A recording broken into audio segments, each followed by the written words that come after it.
forecast. We'll make sure you're not bored to death, but all your friends have disappeared, and you're the last one left. If you want to live, I suggest not doing drugs and having sex. Run through the forest grasping for breath, as you're chased by a maniac wearing a mask of flesh, tripping over dead friends. This isn't over until you get revenge. Final girls try to survive in a violent world. It's eye for an eye. Hide behind doors, lying underneath beds, trying to bide your time and find your strength, and figure out how much time it takes to escape before it's too late, or come face to face with a grim fate. Welcome to Class Horrorcast.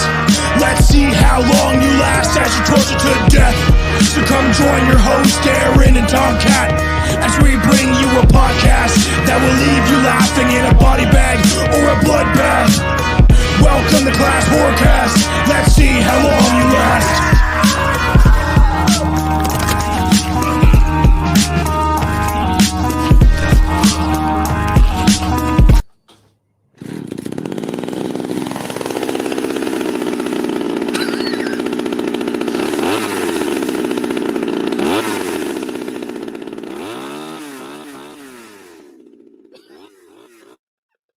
Unfortunately, Leatherface doesn't have a chainsaw this time.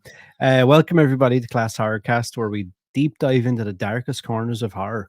Today we're kicking off part 1 of our Texas Chainsaw Massacre franchise deep dive for the second time. You guys won't know that, but from the gritty 1974 original that redefined horror to the bizarre twists of Texas Chainsaw Massacre: The Next Generation, we are going to explore the blood-soaked legacy of Leatherface. So grab your chainsaws and let's get into it. How are we doing, Leatherface? He pretty much sounds like that. Yeah, pretty much. It's like moans. Yeah, for the first little bit, if you guys notice, I am wearing a skin mask. I mean, a mask made out of skin. I used body parts of my recently deceased grandmother. Her face didn't hold up very well, so I had to use skin from her leg. I was gonna say something, but I'm sticking to that. I have the little post-it note where it says 15 minutes without any graphic language. Yeah, well, yes. Yeah, I know. You gotta stop. I got all my post-it notes, and do they work? Sometimes they never work for me. So, but that it's so funny because he really does over exaggerate the chainsaw motion and shake it over his head, and it always reminds me of like Scary Movie where she's like just on the beam. Do you know what's crazy though? It shows you kind of the power that movie had. That when I see stuff like that now, I don't actually think of the original thing. I think of the spoof version. I know. Well, I have some. That was just. I look like some weird guy with long hair. I almost look like what's his name from Home Alone. Oh, can't think of it. Marvin and this is gonna bug me. Whatever. Yeah, because Harry is Joe Pesci, right? Harry and Marvin, and Marvin's the guy. Hey, Marv. Hey, Marv. Yeah, I have some pumpkin whiskey. It's actually pretty dang tasty. I have plain old Heineken. Is it actually Heineken though, or is it? No, it's actual Heineken for a change. That's nice. I was gonna say, is it the detox version? No, I started taking like super high doses of vitamin C, and I feel like I'm recovering and getting my life back. It's good, man. I told you, vitamins work, man. You gotta do your stuff, man. You gotta take care of yourself. Yeah, I almost take too many supplements for me. That's good. All right, let's get her going, man. I got my chainsaw revved up. I am ready to go, man. Let's get into it. Yeah, I guess obviously not let's start with, we're going to start with the original that everybody knows and loves, I think, which is the Texas Chainsaw Massacre, released on October 11th, 1974, directed by Tobe Hooper, also produced by him, written by him and Kim Henkel, cinematography by Daniel Pearl, who I had on the show a couple of years ago. Music was also done by Tobe Hooper. It was distributed by Bryanston Distributing Company and had a runtime of 83 minutes. The estimated budget for the movie was anywhere from $80,000 to $140,000, And in its original run domestically, it's said to have made $30.9 million at the box office, which is really good going, I feel like, for 70s. Yeah, I would say it's probably one of the most iconic horror movies. One of them. Yeah, for sure. For sure. Like, I feel like everybody kind of knows what Texas Chainsaw Massacre is, even if you're not like a fan of horror. Yeah, if you mention this to anybody, I'm sure that they will be like, "Oh yeah, for sure, I know what that movie is," and it's so iconic, man. Like, there's so many scenes in it, and obviously the connection to Ed Gein and stuff like that. So it's. Do you want to maybe give people a little bit of a rundown, I guess, of Ed Gein or who he was or the inspiration behind this? Yep. I feel like a lot of people kind of maybe hear like that it was based on true story and stuff and just assume it was like another one of those like generic horror movie things. But for people who don't know, it is actually, I would say, loosely based around the Yeah. idea of some of the stuff that he got into. Well, it is Um, pretty interesting because, like, Ed Gein, like, was the basis for Texas Chainsaw Massacre, Psycho. There's, I think, a couple others. Weird. The earliest horror films influenced German. Oh, this is something totally different. The Golem. Weird. It is because he was definitely the inspiration for Albert Hitchcock's Psycho. There is something else too. I just can't find it. There's something else that I'm trying to think of. Oh no, stupid thing. Sorry.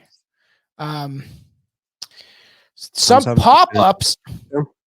There's no, it's just God, pop-ups, man. I hate pop-ups. Don't like him. The Texas Chainsaw Massacre. Oh, the Silence of the Lambs. That's what I was thinking of. It was also inspiration for the Silence of the Lambs, which is crazy that, like, you know, he was a country bumpkin, good old Ed Gein. And even when I watched this, especially, like, I don't know, I feel like even the remake, I remember seeing the original definitely before the remake, but I was young enough during the remake where I didn't know about Ed Gein yet until I looked Mhm. into it. But I do think that's the one that made me be like, man, is this actually based on like a real story? Like, is this real? Was there a guy that, like, a serial killer that literally wore people's flesh and then chased around the chainsaw? Not quite, but kind of close, because Ed Gein, who was a serial killer whose gruesome crimes gained him worldwide notoriety and inspired numerous books and horror films. So he endured like a difficult childhood. His father was an alcoholic. His mother was verbally abusive towards him. Gein nevertheless idolized her, so much so that he ended up keeping her body sealed up in a room. Well, they buried her at some point, but he sealed up her room completely shut and essentially wanted to keep it pristine the way it was. They buried her, and eventually he would want to inhabit her skin, but he didn't have the balls to do it because his mom would do things like, you know, he'd be in a bathtub and she'd like grab his penis and stuff. It's It's weird. messed up. Yeah, really weird stuff. Like the things that Ed Gein endured as a kid because of his abusive mother and his alcoholic father is pretty crazy. So it's kind of understandable somewhat of why he became what he did. And but you can find out the whole story of Ed Gein on Stranger Podcasts before we were filming stuff, and it was just on audio. But he was able to. So essentially, Gein's presence, she died, and then Gein's presence became very weird. And in 1944, his brother died of mysterious circumstances, Henry, during a fire near the family farm's home in Plainfield. Although Gein reported his brother missing to the police, he was unable to lead them directly to the burnt body when they arrived. He was able to lead them. So it's, who knows if he did it, because according to a serial killer is someone who kills 3 or more people. Ed Gein only killed 2 people that we know of. Maybe his brother would have been the third, and there could be a fourth, like another woman, so a third woman that he may have. So the death of Ed Gein's mother in 1945 left him a virtually just a hermit, and he would just spend his time indoors creating all sorts of fun things. So he gained attraction from the police when a hardware store owner named Bernice Warden went missing. Gein had been seen with her shortly before her disappearance. And when law enforcement officials visited the farm, they found her body. She had been fatally shot and decapitated. Subsequently, examinations of his home showed that he had systematically robbed graves and collected body parts, which he used to make household items, clothes and masks, like cups. He was drinking like beer out of a skull cup, stuff like that. Real fun times. And and then obviously there's another victim of his house of horrors.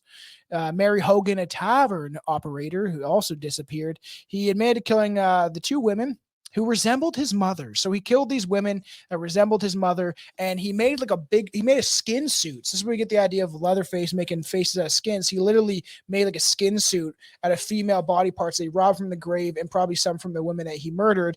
And I don't know if he's like dancing around the mirror with his like dick tucked in, like that guy from Silence of the Lambs. Yeah, would you fuck me? Fuck me. Fuck me hard. It's been 10 minutes. I'm trying not to. I was just going to say, we nearly made it. It's been like 11 minutes. So. But it's so, that's how infamous, which is crazy that Ed Gein really is that he was in all of these movies, everything that inspired from his actions, because they were so crazy and depraved. And he was the only serial killer to be given a plea of insanity and actually go to the mental institution. Many other serial killers tried. Here's a question for you. You know the way you said, like obviously to be classed as a serial killer, what is it you have to kill? 3 or more people, but like not in the same night. It's gotta be like over a period of time, which is interesting because like that would be a spree killer. So if you killed 3 people in the same night, you're a spree killer. If it's like over the span of a week or probably more, I would assume a serial killer. So, you know, like the stories of like him having like the nipple belt and stuff. Oh yeah. Like, I would imagine, right? You've got to have. Oh, I suppose didn't he like dig up bodies and shit? Yeah, no, because I was just thinking, I was like, if he only killed like 2 or 3 people, how did he make a belt of nipples? And that's why it was so weird, because he's not classified as a serial killer. What made him so famous was the fact that he was digging up all these bodies and then making all sorts of garments out of it, in like cups and lamps. And he was inspired by maybe some of the stuff that the Nazis did, the bitch of Buchenwald and stuff like that, according to him, and his comic books that he liked to read. But he was a simple man that had a simple plan. That's a really gay band for anybody that hasn't heard of the Simple Plan before. But I'm just a kid and I like to murder. And he ended up, he eventually just saw someone that resembled his mother and then killed her. And then interesting story. Like, you guys can check out a Stranger podcast. At some point, I kind of want to revisit it on a video form aspect of doing it and bring up the images and the nipple belt. Because I was showing Billy, I think, on we're recording it, because it's messed up, man. The amount of stuff that they found in his house is pretty wild. He was a creative guy. You could say that, you know. He'd be like a hobby guy, you know. He's just like, it's like those old ladies that like to make, you know, like weird crochet stuff. And I don't know if that's the word I want to use, but you know, he was a creative guy. I know what you're talking about. And he inspired Leatherface. What a nice guy. Good. What's that you're popping open there now? It's good for you, Pop. It's no fake stuff. Flavor so juicy. Want to get juicy? Sip on this super fresh and tasty blend of ripe strawberries and crisp lemon. That's so bold, it just might ask your number.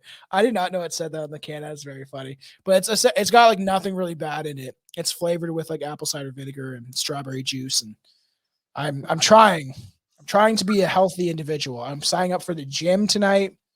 After I've done I'm gonna be healthy, man. I got to, man. I got to. I'm just getting together for the apocalypse. Check this out first. Take that off the screen. I love this cup. I don't know if you've ever seen it. It's the crystal skull. Nice. Pretty awesome. I think it fit the... Ed Gein would actually be drinking out of a skull. Same with Leatherface, I'm sure.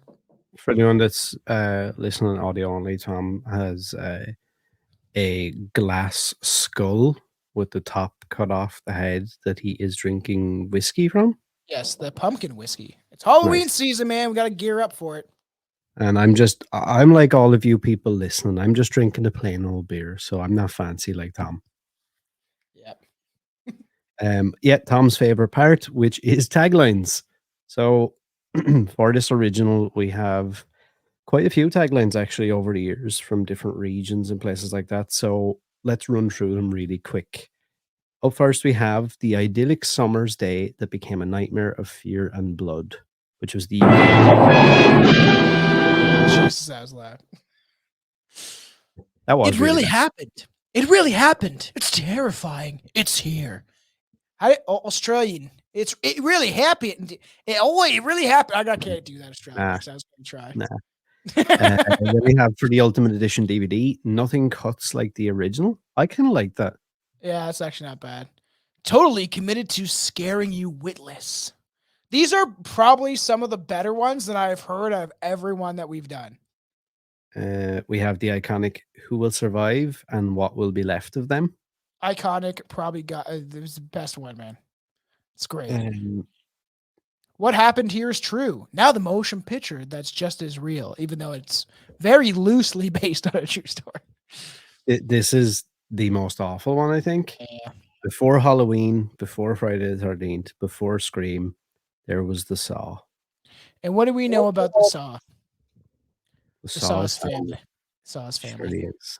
It surely Who will survive and won't be left of them is by far. It's what a great tagline. It is. It was on the poster and it got like people's attention. I actually really do dig that. So that's the first time I think you've ever liked a tagline. I think Well, never like this. Like the poster was like this is what really intrigued your attention. Just like him on the front with the chainsaw and the chick on the hook. Like, and this was at a time, obviously it's the 70s where exploitation films were a big thing. Especially covers and I'm sure at some point, especially for the Patreon, I think it would be fun to do some like exploitation films, like really messed up ones. And we can have a watch along like we've been doing for the Patreon. So it's one of them out there as well. I know. And this poster will always be ingrained in my head from growing up and being a fan of horror and like seeing it for the first time, Yeah, it is one of those things I think that will always like kind of live in the zeitgeist or whatever. Would you remember the first time you ever watched it? I don't actually, and I think like the first time I could say like I seen it, I didn't actually see the full movie. It was like one of those things where I saw pieces of it, I think. Might be correct to how I watched it too, though.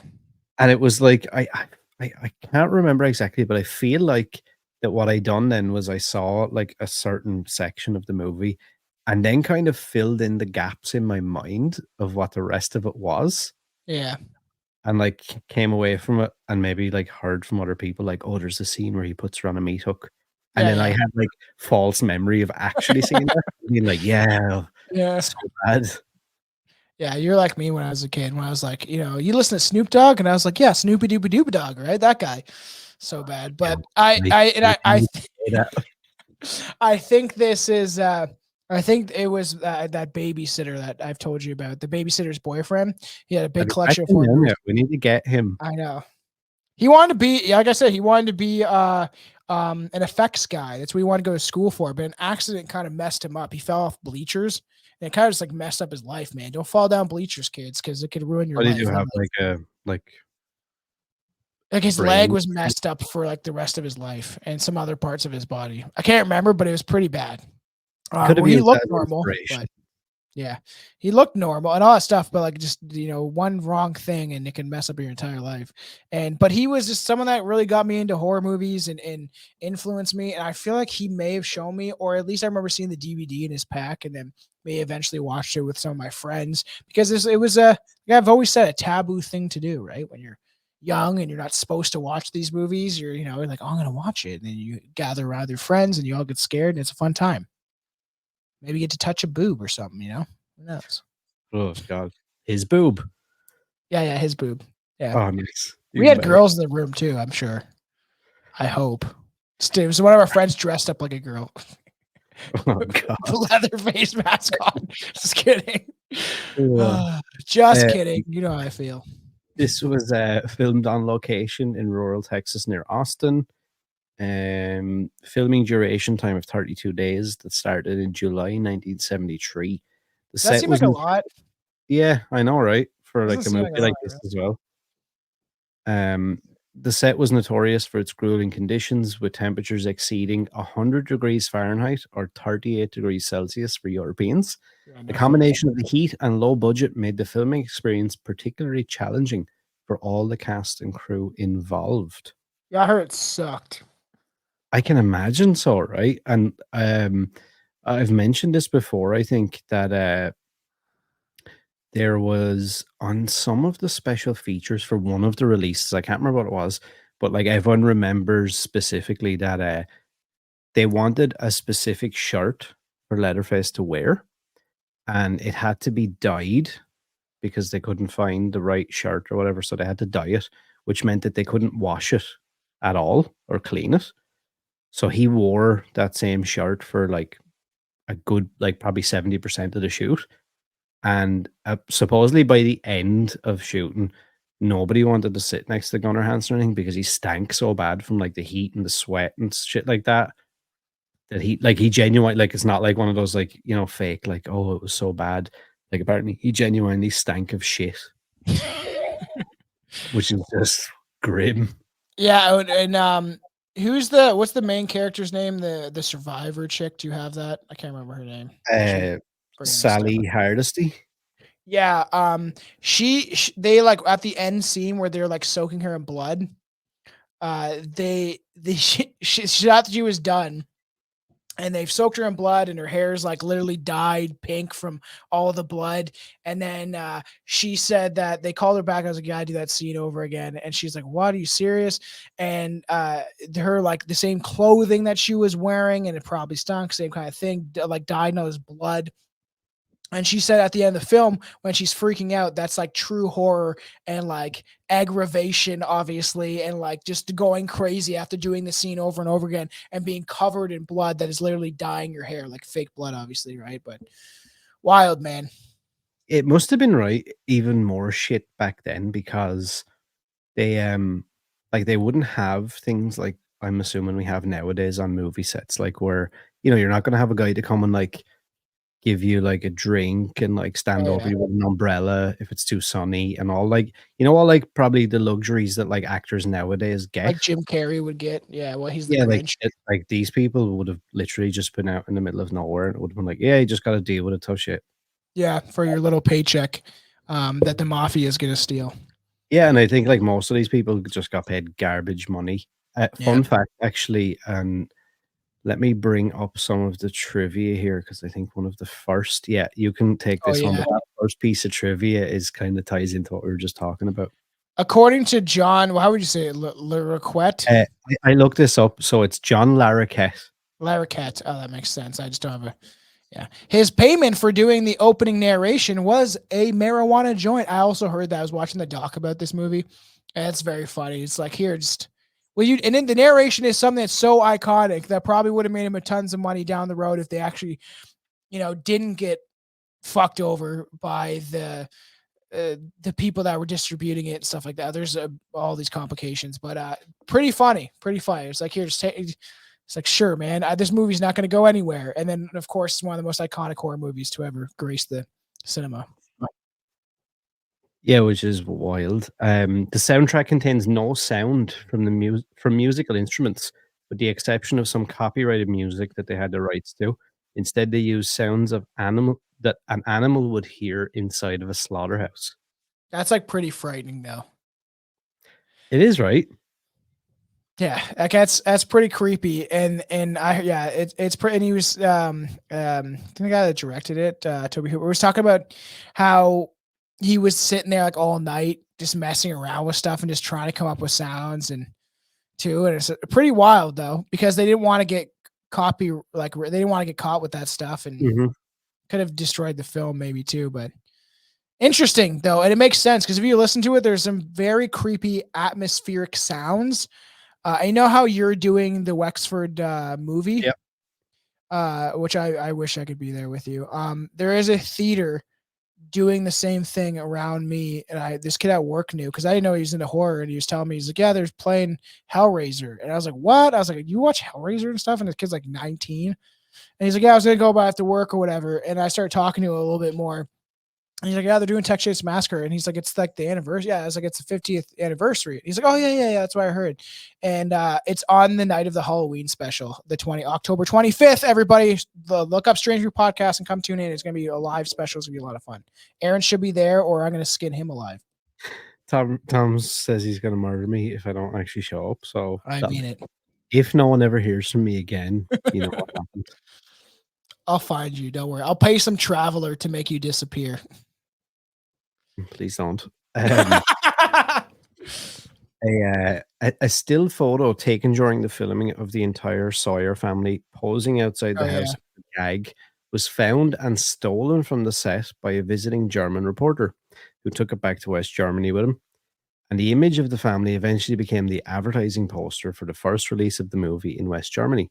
The poster had become so iconic that it was used for a 2022 4K Ultra HD Blu-ray release in Germany. That's so funny. It's like this guy don't care. And it's crazy that he was like a German reporter visiting, and then he went all the way back to Germany with that picture. Is such a wild story. Yeah. Yep. Wonder if that dude's still alive. I know. So funny. Yeah, it's probably like now that original photo though would be worth a ton of money. Yeah, I'd imagine so. Like the actual photo that he stole. Yeah. Entertainment Weekly magazine voted this for the second scariest film ever made behind The Exorcist. Both are decently scary. They hold different ranks and different reasons. Yeah. Her shoving a crucifix inside her vajayjay is pretty fucked up. Fuck me. Fuck me. Yeah. At some point, like, I don't know. We always mention stuff, man. There's so many movies I would like to cover just for talking about it, and I think that eventually, when we do cursed horror films, like I would love to cover that and maybe do it for both shows or something like that. It's so messed up, man. Some of the stuff they had that little girl do is messed up. There's something to give people a little bit of context. We attempted to record this last week, and we had like a lot of technical issues and things. So we decided that it became that much of a mess that we would just restart the whole thing and go from scratch again, which is normally not really something we do. But we done something before in the last one that Tom requested that I pull something up on screen. And we ended up doing something that became quite funny. And I'm going to attempt to replicate it now, but I don't know if it'll have the same. I don't even remember. Do you not remember this? Yeah. Oh yeah. Oh, what did? Oh yeah, yeah. This was great. The film which you are about to see is an account of the tragedy which befell a group of 5 youths. In particular, Sally Hardesty and her invalid brother Franklin. It is all the more tragic that they were young. But had they lived very, very long lives, they could not have expected, nor would they have wished to see as much of the mad and macabre as they were to see that day. For them, an idyllic summer afternoon became a nightmare. The events of that day were to lead to the discovery of one of the most bizarre crimes in the annals of American history, the Texas Chainsaw Massacre. You sound like some sort of like Irish gypsy woman that like inhaled a helium balloon.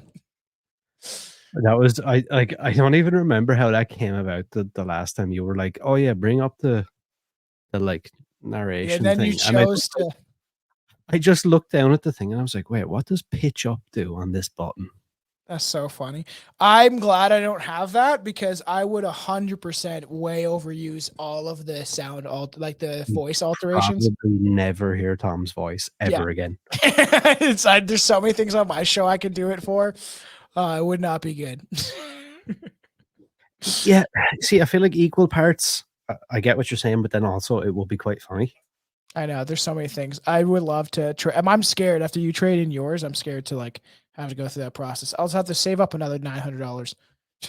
Yeah, the anxiety I had with that whole thing. I know. No, thank you. It was awful. It is. This movie is very iconic. There's definitely iconic scenes without it. It's something I'm going to use for a lot of movies that are iconic and are memorable to most people, especially within the horror community. and how they use like I remember, I'm pretty sure it was with the babysitter's boyfriend, how they're like, oh, it's a real dead aardvark or whatever the hell they used. Yeah, and the one guy that did like some of the set designs, I can't remember his name. He was going around and looking for roadkill, and they wanted to use like a dead horse and stuff. Like, it's pretty wild. Yeah, it's quite like raw and gross, and you can definitely really feel that when you watch the movie. There's I like feel a like you can. level of, I feel dirty. yeah, there is a level of like kind of dirty, like visceral. Even still now, when you look at it, it doesn't look like a lot of other movies. Because big floppy ears, man. That I gotta say, that mask is so. I love the actual original mask. Uh, it's just so creepy looking, and they said that they designed it like Leatherface made it. They created it so it was like he made it himself. That was the whole idea of like, where later on you see certain Leatherface's incarnations, especially in the second movie, where it looks like a mask, like Tom Savini or something like that made. Where in this one they kind of wanted to make it like it, think about what skin does. It dries up, becomes like kind of gross looking, and it looks like something that some some handicap large man would make, to cover up his hideous deformities, so such Yeah, iconic. The thing, so many for a long things. time, like not like, and a lot of people probably give me shit for saying this, but for a long time, I was like, I hate that original mask. Yeah, Not hate it because I thought it was garbage. I don't know. It made me like uncomfortable. I was like, ugh, it kind of like, and this people might take this up wrong, but like the mask itself, to me, even like it gave me that exact impression where I was like, some handicapped, like yeah, creepy, mentally challenged person made this, and like I can't even look at it. yeah. It's man, there's so many things in this movie. Like when he eventually, when you start to see him and he like chases one of the girls out of the house and just grabs her. There's so many, I would say, visceral moments of this movie that really, I don't know, pull on the human experience, in general, of what people would fear in those moments, feel in those moments of like terror, and having someone come after you like that, and just being in this location, this place where you don't know who these people are, you don't know where you are, you're just on like a road trip, and then all of a sudden you run into this frightening family, and the first thing you meet is the large retard with a fucking human face on his face. You know what I mean? Sorry for using the R word, everybody. I am from the 90s. It's just part of who I am. And even like we've talked about this before. I think in different episodes we've mentioned this film. Oh, yeah. Like the hitchhiker scene when he's Oh, like man. cutting himself and stuff with the cutthroat. I'm just like, ugh, it's just so gross and like horrible. And it felt, I don't know, it felt real is Yeah. what I felt from this film, of why it did such a good job at replicating something that people could think would be a real thing, right? And that's why it's some of the scenes, like I'm just reading through some of the quotes where he's like, "Hey man, you ever gone to that in that slaughter room, whatever they call it, that place where they shoot the cattle in the head with the big air gun?" And the hitchhiker's like, "Oh no, the gun's no good, the gun's no good." And it's just like, with the sludge, like the old way. You see, it's better. It's better. They die better that way. Like, how come? I thought the gun was better. Oh no, the new way. The people were put out of jobs. And I was the killer. It's just like that whole like it. He's so. I think the Hitchhiker deserves an Academy Award. Not that seriously, but he does a very good job. You can't redo that, and that's why they chose not to do it with the remake either. Is redo that because they can't do it. It's like, They've done a really good job as well when you think about it, of like making all the families, and I know like they're secondary characters obviously to Leatherface or whatever, but yeah. like in a way I feel like I don't know if it would be as effective if he didn't have this like clan of weirdos, and like you kind of, Yeah, even though it tries to explain, you kind of don't know like who's his brother, who's his dad, who's his sister, like who, like, are these people actually even related, or are they all just weird like mentally ill people that happen to be in the same area? Are they inbred? Like, what's the actual situation there? So this is such a, I don't know. This is one of the movies that definitely did send a chill down my spine. One that scared me more than others, right? And so In there's like Franklin, man. He always bugged me. Starts reading through the quotes and I'm like, the was that? What were you gonna say? Just that one where Franklin's like, "It'll be fine. We'll go." You know what I mean? He's like freaking out in the house by himself, and of course, like Leatherface is probably hearing this. You know, come on, Franklin, it's gonna be a fun trip. If everyone had fun today, I didn't think I'm gonna be able to take it. You know, like, and that's there's I don't know, like when he falls down the hill. Yeah. And that, so he wasn't gonna do that scene, and they had to pay him. Like he was not paid yet. They weren't giving him any money, and he was like, "I wouldn't do it." And they were like, "You're gonna have to get some other fat guy or whatever he said to get pushed down the hill." And he's like, "When you watch that scene, that was me getting my paycheck because he wanted his money." He's like, he wasn't paid at all, and he's like, "I'm not doing this unless I get some money." Not good for him for standing up for his, sticking to his guns, Yeah. And when this came out as well, like it came out to like kind of mixed to positive reviews, I guess. A lot of people praised it for its intense atmosphere and like realism and that like visceral feel that you talked about. But a lot of people criticized it for how violent it was, even though technically we don't really ever see anything. But I suppose maybe it's so good at implying the violence that like I think people probably came away from this feeling like they saw more than they actually did. Yeah, well, look at like when they had the dinner scene. Yeah. Of all of them together and all the weird stuff, and how he's got like, doesn't the Hitchhiker have some sort of chicken thing? Like he has some weird pouch that looks like it's made from an animal. That thing around his neck. Yeah. Yeah. That weird quirky eye that he does is so weird. Yeah, it's like really uncomfortable as well. I'm like, what? Why are you doing that? But obviously over time the film became a cult classic. It is widely now regarded as one of the most influential horror films of all time. It is said to have pioneered the slasher genre, influencing countless films and filmmakers in the horror genre. It had been banned in several countries due to its graphic content, including the United Kingdom, West Germany, and several Scandinavian countries. Many of these bans were lifted in later years. In 1976, it was nominated for Best Horror Film at the Saturn Awards, and the National Film Registry selected it for preservation by the Library of Congress in 2008 for being culturally, historically, and aesthetically significant. Well, I give big props for that, but I think it's well deserved. It is an iconic film that inspired other movies and many sequels, and other than a couple, like I don't know, they definitely went goofy with it. We'll get to that next on the next movie, but it's I think it's well deserved. Like it's I don't know one person I wouldn't talk to unless they live in, I don't know, some bumfuck Arabic country that wouldn't know what this movie is. Yeah, for sure. Like even if you've never even seen it, like you've got an idea of what it is, or you've heard of it, or you know what Leatherface is, or you've heard of him or seen a picture of him or whatever. Yeah, there was a thing actually that I seen Gunnar Hansen on one of the interviews had said that he kind of created Leatherface's characteristics and his noises and movements based on actual visits he took to special needs schools where he studied the students that had mental disabilities. Yeah, that's wild. That one scene where he's like banging his head and he's like, you can tell like when they instantly kind of show that off too, where he's sitting in the it's supposed to be like the living room or whatever, where there's all the chicken bones that she discovers. Also, like all those scenes are very creepy to me. And I remember very distinctly how I felt watching that, of when she like in the noises of her kicking over the bones. It's stuck in my head since I was a kid. And then him like kind of grabbing his head and like he doesn't know what the hell is going on. He just as essentially sees like, I would say, like invaders into his home.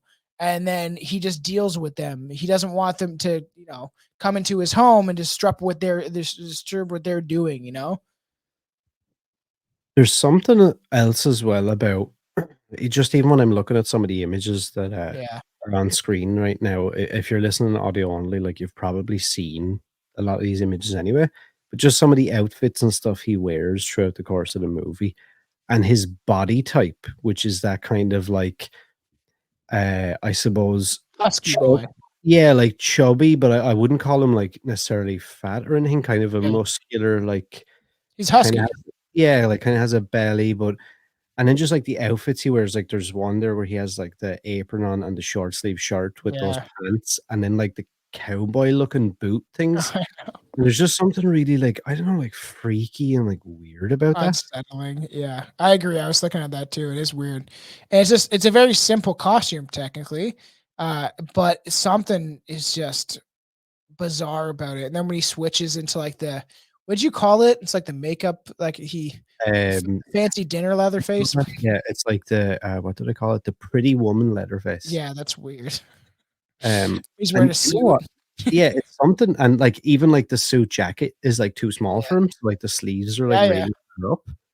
Yeah, And weird. you know, it was something I never really thought about until recently. I was like, is that supposed to be like maybe a little kind of I don't know, like a little Easter egg thing of being like, yeah, he's just like wearing like random pieces of clothes from people that they've probably kidnapped and murdered. Oh yeah, that's a good point. For sure.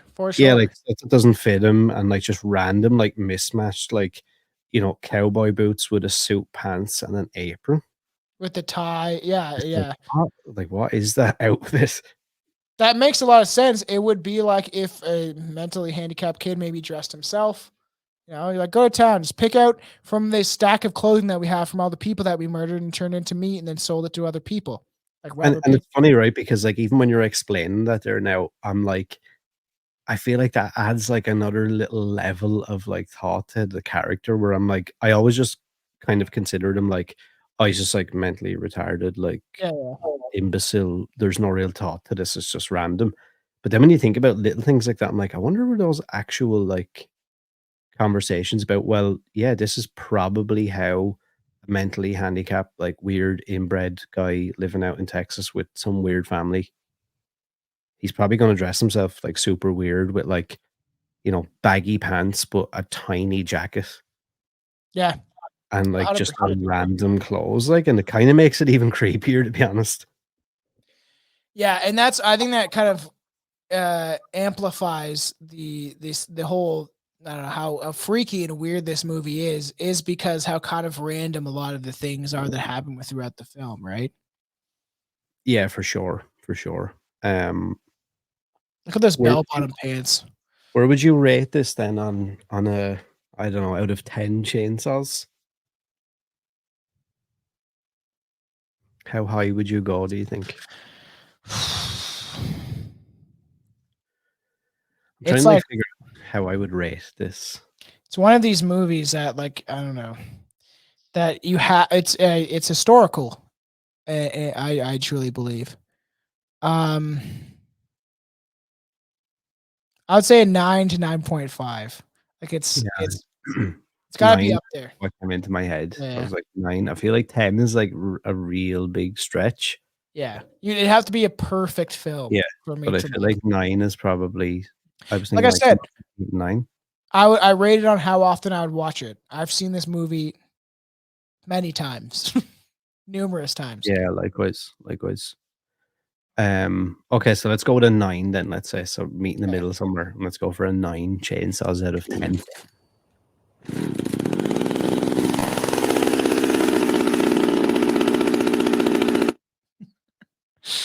I'll have to do that every time. Nice. So you spoke a little bit earlier about the fact that, you know, this first movie starts off and it's quite a real, like, visceral, quite, I guess, serious movie. Yeah, dark. Yeah, disturbing. And then like it comes out and it makes all this money and it makes all this, like, you know, kind of fanfare and everybody's talking about it. It's getting banned all across Europe and Australia and all these places. And it's like this big thing. And then, you know, obviously production companies and all these people are like, well, we've got to do a sequel and we have to like make more money because that's what makes sense. And then becomes I guess the task of, how do we make another movie but not make the same movie again? And I guess that's how we land on the Texas Chainsaw Massacre Part 2. This movie is ridiculous. Released on August 22nd, 1986. Directed by Tobe Hooper, who actually didn't want to direct it but had no choice because the budget was so small that he had no choice when he directed the movie. It was screenwritten by Kit Carson, cinematography by Richard Corus, music once again by Tobe Hooper, production company Canon Group, distributed by Canon Releasing, a runtime of 101 minutes this time. Estimated budget was astronomically higher at $4.5 million. And apparently this one domestically only made $8 million on return. I can kind of see why. As much as I do enjoy this movie, you know, it's something that I very much remember this film from when I was a kid. I don't know if I rented it from Blockbuster or something. I might have, or if I got it from some like movie store in the town, like convenience store or something like that. But this is always stuck in my head. This movie, you know, it's so different than the first one though. It's like night and day. So this one, for people who don't know, let's just give, like, I suppose a quick breakdown of how the movie works out. So a radio DJ known as Stretch has an open request night which is plagued by the annoying phone pranking of two road tripping party hard hoodlums. But things take a disturbing turn when the hoodlums meet their demise at the hands of a familiar chainsaw-wielding maniac. With the entire gruesome ordeal recorded on tape, she seeks out the help of a former Texas Marshal who's on a personal quest of vengeance against this family of cannibals. While at first he turns her down, he eventually decides to use her tape to his advantage, asking her to air it during her request block, effectively baiting the cannibals to the radio station where he'll personally deal with them. It is on paper like a clever story. In general, like it is a pretty clever story. Like when I read that, right, I'm like, oh yeah, okay, cool. And I just feel like maybe some of the things didn't really play out maybe the way they were intended. Yeah, and that beginning scene when the dudes are they're on their way to the biggest Halloween party in the world. And I definitely had a pair of those like goofy glasses that they have, like I for sure did. And that beginning scene though, I'm like I this is a movie that stuck with me that I like, they all kind of have, but that I feel like I remember where I was, and I feel like I was in my mom's basement or whatever, and threw it on and had it for like a week. So I watched it like 2 or 3 times because I had it from Blockbuster or something. And that beginning scene where they're like driving and it's kind of like goofy and there's joking around, they keep kind of harassing her on the radio station. When you see that like creepy body costume that Leatherface is wearing is very freaky. And he's like on top of the car. It's just already over the top. This whole movie is very over the top. And then the sheriff is, I didn't realize until later on in the film where he's like in the tunnel that they constructed of like their underground kind of lair, like there's some weird evil villains, which they technically are, is that it's Franklin is his brother, and they have like Franklin in the wheelchair as a skeleton. I was like, oh man, I never caught on to that. That's so funny. I feel like as well somehow that like opening scene, for years, I feel like I attached that to a different Texas Chainsaw movie. I was like misremembering it, where I was like, no, that's not part 2. That's like part of a different movie because part 2 is like way too goofy. So yeah, that has nothing to do with it. It's such a weird. It's that beginning is very freaky, and like when the one scene when the where his half head. After the chainsaw hits it, he's in the car like freaking out. That is pretty like good on for if I think Tom Savini was doing a lot of the makeup. He definitely did the makeup for the mask and stuff like that. It was pretty jarring. That was a pretty messed up scene. And I remember, and it was cool because it was kind of like, it just reminded me, I love like practical effects, and it just looked kind of like old school and goofy and like animatronic, but it still was, it's a freaky death, man. And him like half head just squirting blood and his friends freaking out. Yeah, this movie has always stuck in my head. This one was once again shot primarily around Austin, Texas. It took place over several weeks in late 1985 and into early 1986. Notably more comedic and satirical compared to the original film, with an emphasis on black humor and gore. Hooper intentionally shifted away from the intense realism of the first film to a more stylized approach to try and differ himself without making the same film twice. We can all see that. Which, look, again, I feel like it's like you said, on paper, I get where they were coming from. Like, we can't just make the same movie again. It doesn't make sense. And it probably didn't excite him.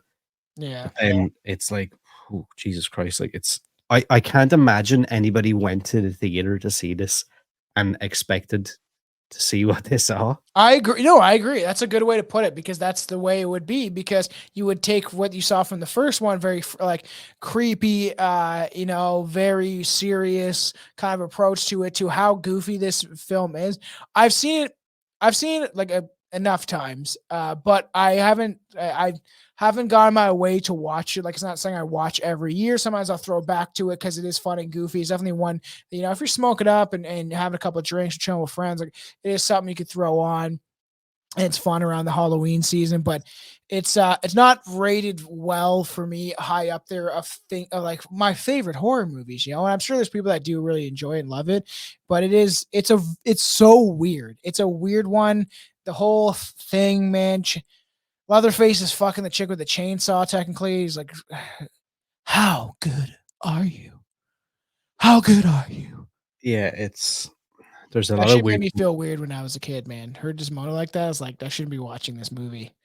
Like, it definitely, I suppose, came across that way because it received more mixed reviews than the original. Some people praised the over-the-top approach, and others criticized it for straying too far away from the original's tone. Over time, it has garnered a cult following, particularly among fans of the 1980s horror, for its unique blend of horror and dark comedy. Now, here's something I didn't think about. Many feel that this movie inspired a trend in horror films that mixed gore with dark humor, paving the way for a similar genre bending of films. Could be, and if it is, maybe it needed to happen for some of those other films. And I am a big fan of dark comedies. I do enjoy them. And I think there is some decent horror comedies and some really awful ones, right? So I can see where that is. Like, I was reading some of the notes I wrote down. Speaking of that scene where she's like, "How good are you?" When Leatherface essentially is pressing his chainsaw into her vagina, his eyes are so weird. He's like got these like head and staring, and like the mask isn't as good. Like, I don't know. After seeing the first one, I do remember watching this one and more or less being like, "What the fuck did I just watch?" You know Yeah, what I for sure. mean? I had that as well. And I remember seeing The Mask and having similar feelings to like when I looked at some of the Halloween movies. And I'm like, what Yeah, is this? Like, I think is it part 5 in Halloween where he has that weird mask that has like the curved neck. I know. And I'm Next like, year we're gonna have to do what that. Not is gonna lie. this? We're gonna have to make it there to Halloween at some point. We're almost covering everything else at this point. And I don't know, but I can say without this one, we do not have Chop Top.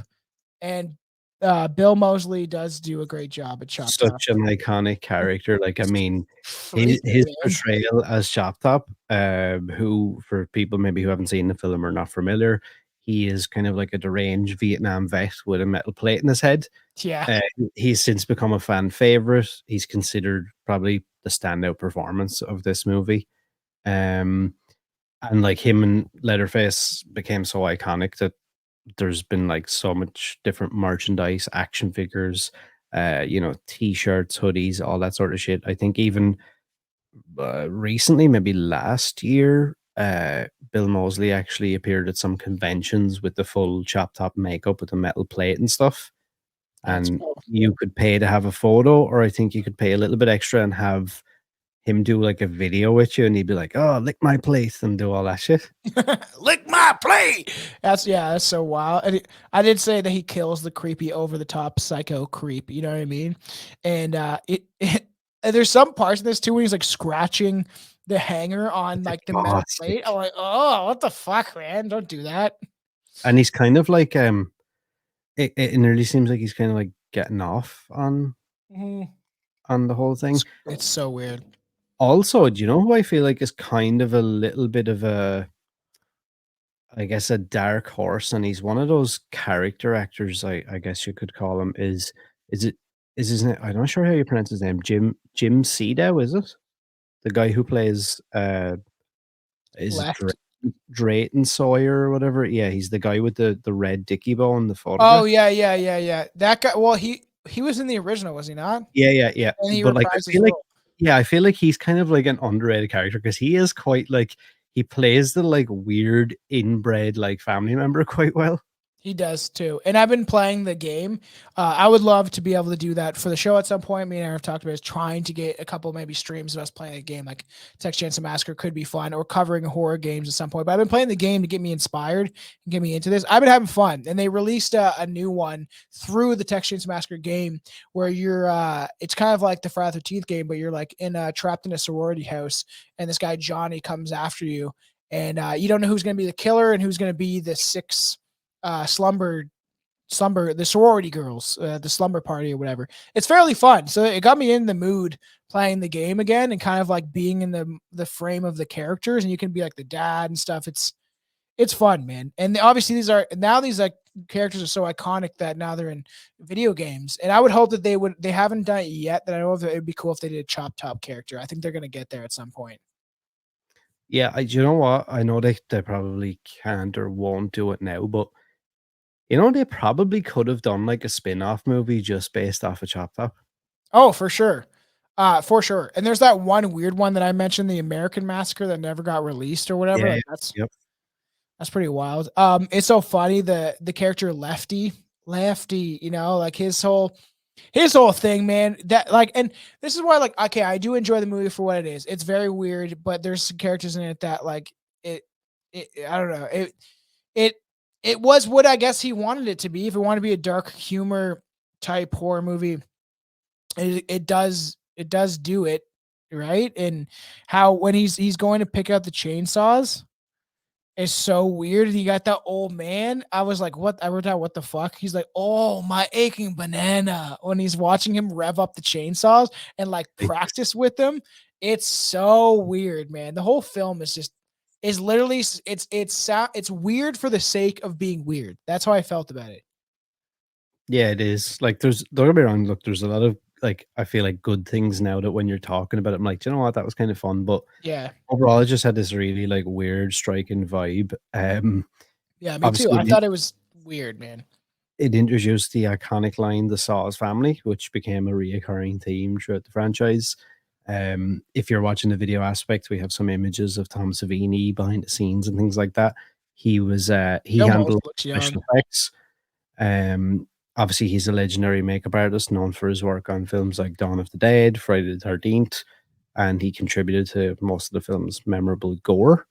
Due to its graphic content, the film was released unrated in theaters, which limited its promotional reach but enhanced its cult appeal. Yeah, I would figure that. And it's like, so like Tom Savini did a good job at the makeup. The set, some of the sets were, you know, pretty memorable. Like, as much as like it's not my thing, maybe for a horror movie, I'm sure it's someone out there's. And you know, like the old, like, oh no, LG, they got you too, and they like kept him, but he's like half alive and like skinned and stuff. It's like that's even messed up. And he like tries to save her, but then he's like really weird, like almost molesty near the end. Yeah. It's, and I remember that scene where he's like kind of, he's like, you know, he's like, oh, I think he would like try to help her or something like that, and he's like trying to touch on her and stuff. I'm like, ew, man. Weird. And they did that on purpose though, for sure, like weird people out, and it's strange, dude. This whole movie is strange. I'll let you keep going before I dive more into my thoughts. This one didn't actually have very many taglines. Wow, two. Yeah. No, one. Oh, actually. wow. So the tagline is, after a decade of silence, the buzz is back.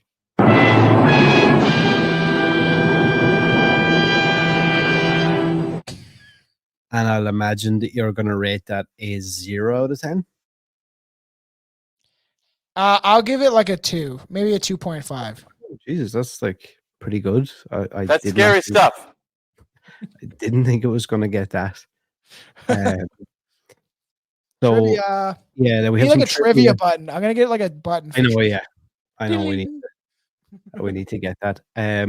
So director Tobe Hooper and co-writer of the original Texas Chainsaw, Kim Henkel, originally had an idea for a sequel that would feature an entire town of cannibals Whoa. and also be a satire of the film Motel Hell, which itself was a satire of the original Texas Chainsaw Massacre.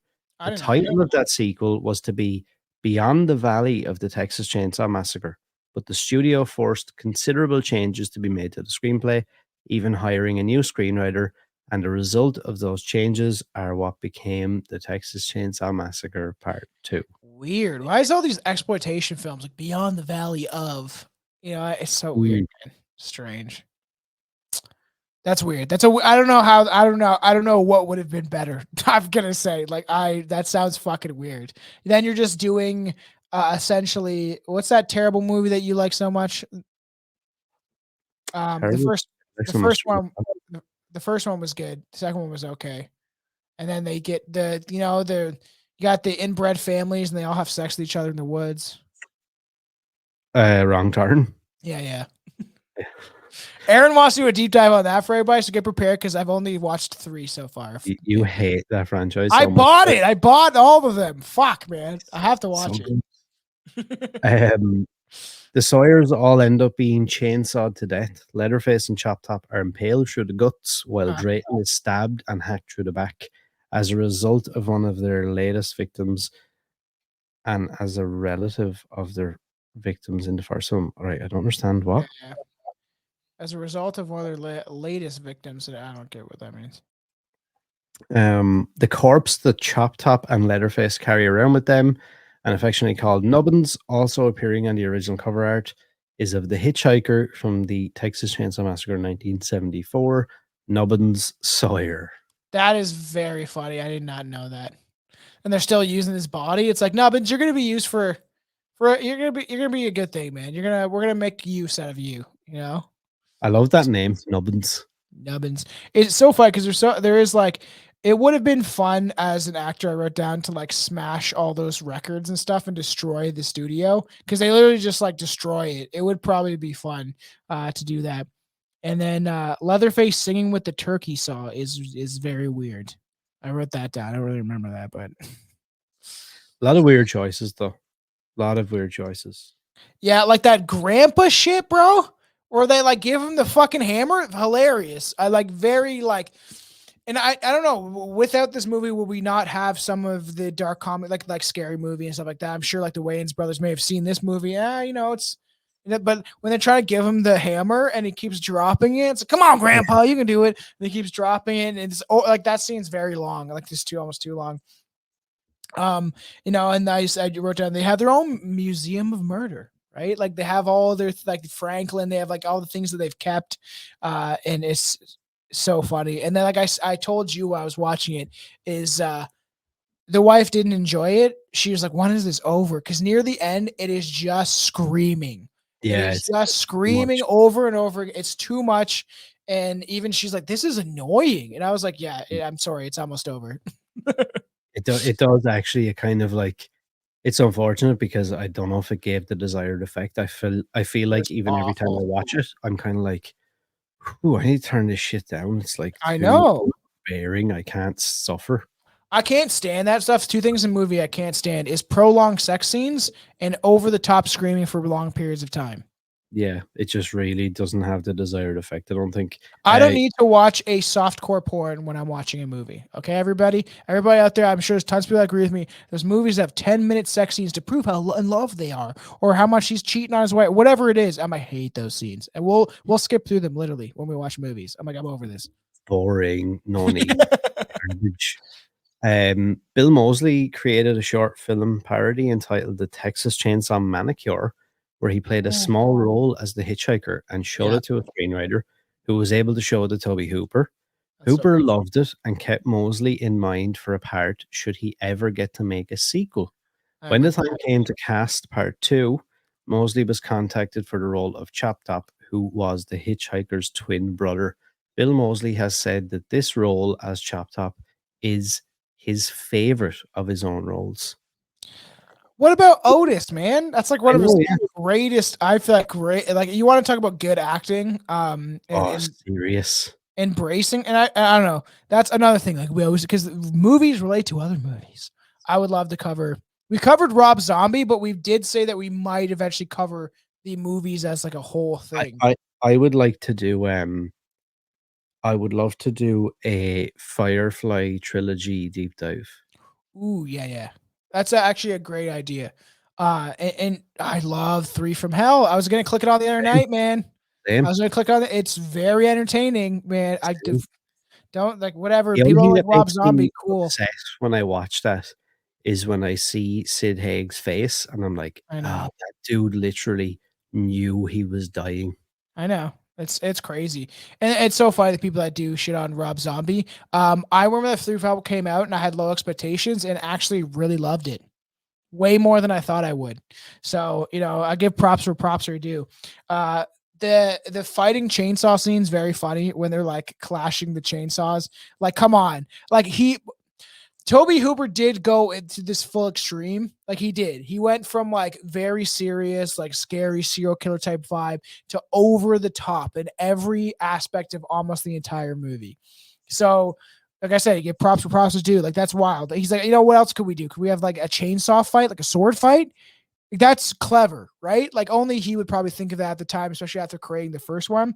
And I wrote down that the chainsaw would hurt up the ass.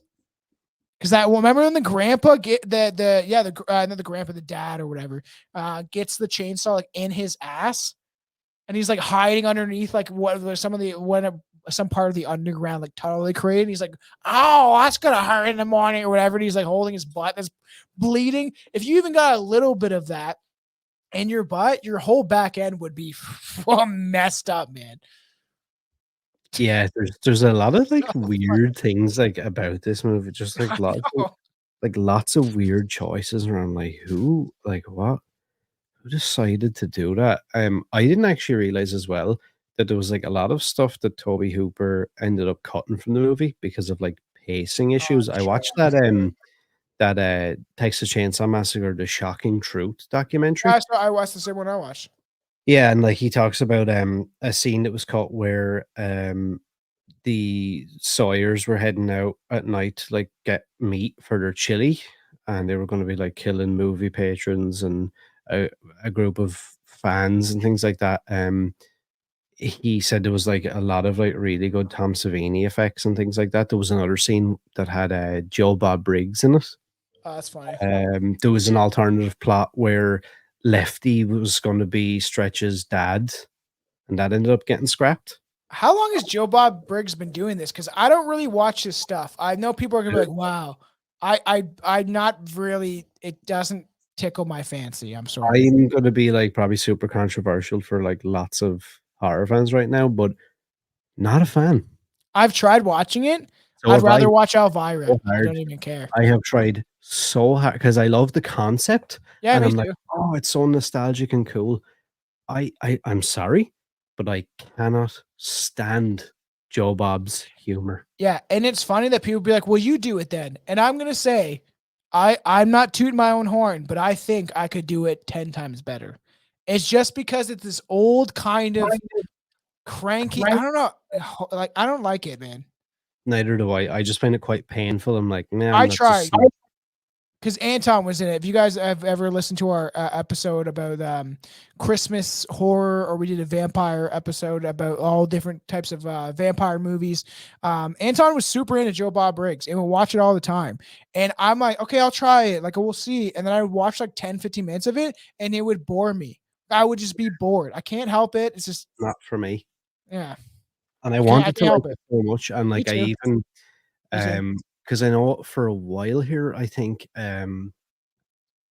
we used to be able to get it on Shudder, but it was like these weird abbreviated versions where like they would only show Joe Bob's segments. Yeah.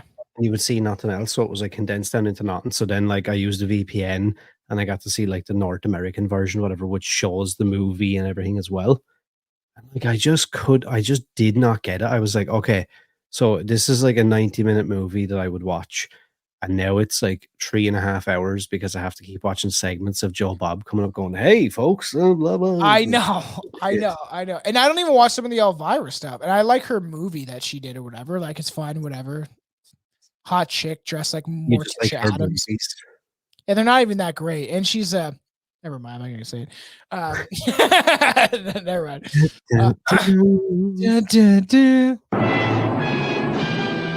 Oh, we got time for that, man. Yeah, I don't know. I don't know what to rate this movie because there's part of me that's like, it is nostalgic. There is funny parts of this movie. It is one of a kind, to say for sure. But out of what was your rate out of 10 chainsaws to the ass? Let's go the opposite direction for once. If it's 1, it's good. If it's 9, it's painful. That's gonna confuse everybody. It will be fun. Okay. Oh, it's 10, it's painful, whatever I mean. I'm gonna go probably like a 5 or a 6. Wow, that's actually considerably high. So like a 3 or 4, technically. Yeah. Wait, no. Yeah. Yeah. Yeah, okay. Or a 4 or a 5, yeah. Yeah.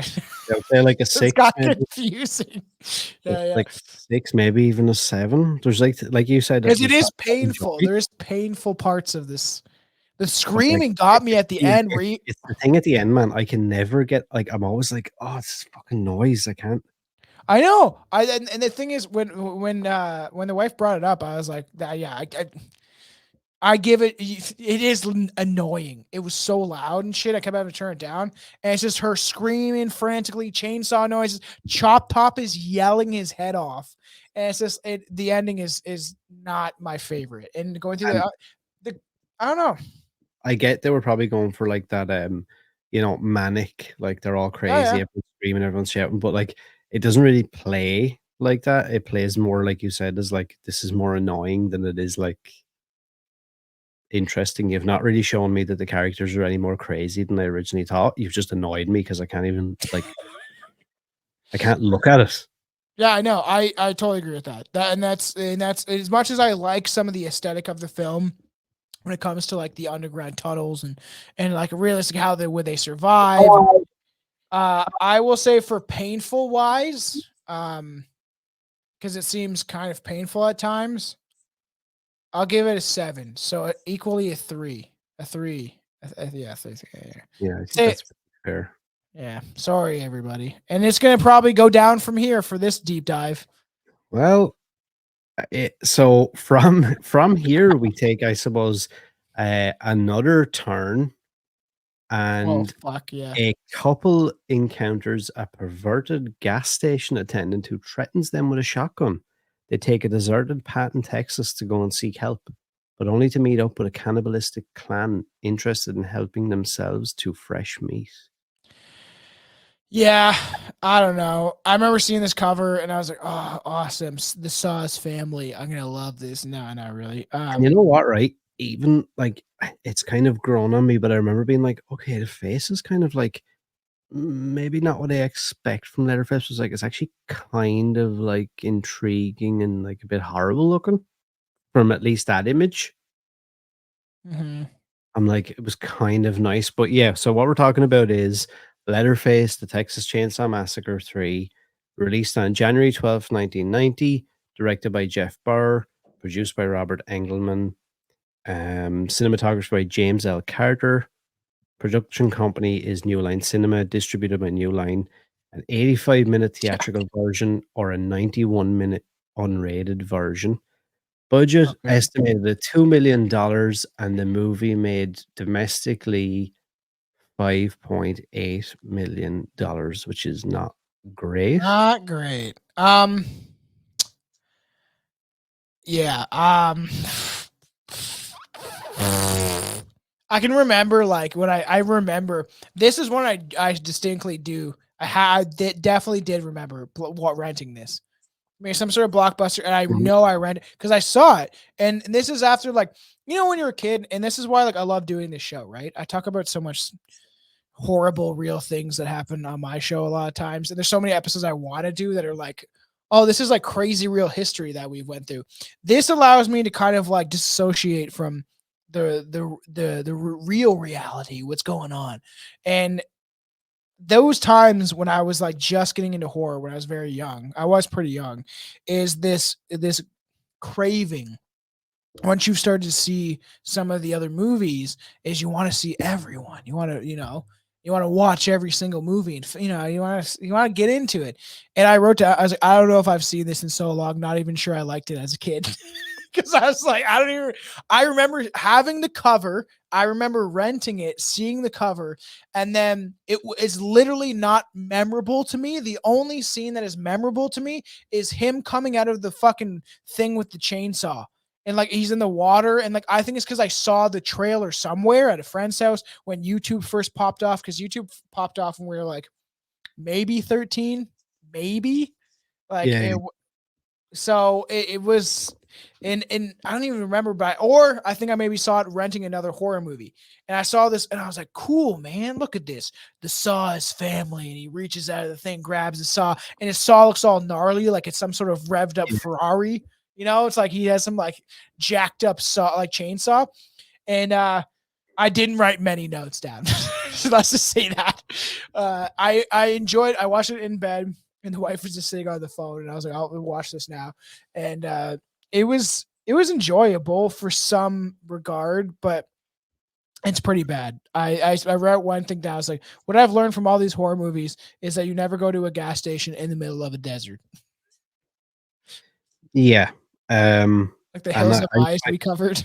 I feel like very similar to you do, probably, where I feel like I had again like that false memory thing where I was like, I remember being able to rent it or whatever and feeling like I had a better time with it than I actually did. Yep.